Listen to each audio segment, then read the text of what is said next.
Here's how to get some high-pass compressor effects with the Elektron Octatrack. Currently there's no high-pass control, and so the kick drum might get a little squash in a drum loop if you're running the compressor over it. So let's see some ways to do custom programming around that. The first is with slide trigs.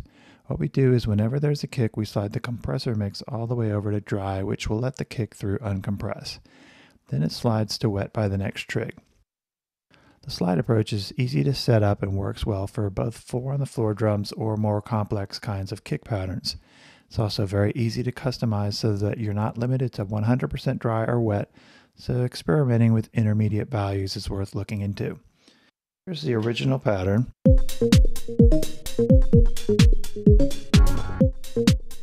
You can hear that the compression is definitely happening, but the kick's getting through. Let's take a look at those slide trigs.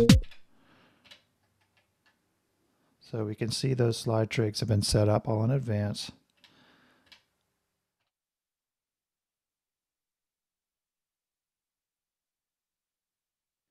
And we've got it sliding from that to that. So the kick is allowed through, and then we compress the rest of the mix. So that's the pattern, and then let's hear the pattern where the same trigs are available but they're not slid by the slide trigs. That's without the slide trigs, and that sounds a little unusual by comparison. So this gives us a nice pumping effect. The second way to do this is with Lfos. It's a little more time to set up, but can be a lot more rewarding, as you can do some interesting variations pretty easily. So here's the Lfo menu.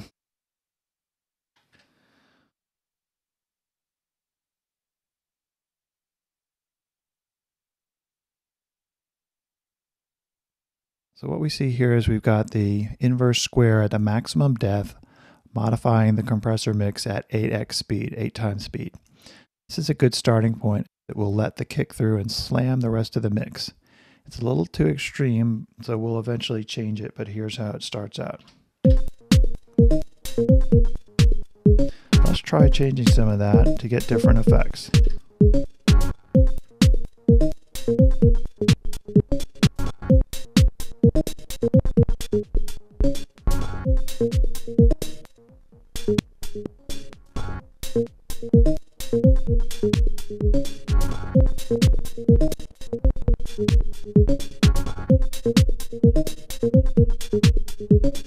So those are some variations to try.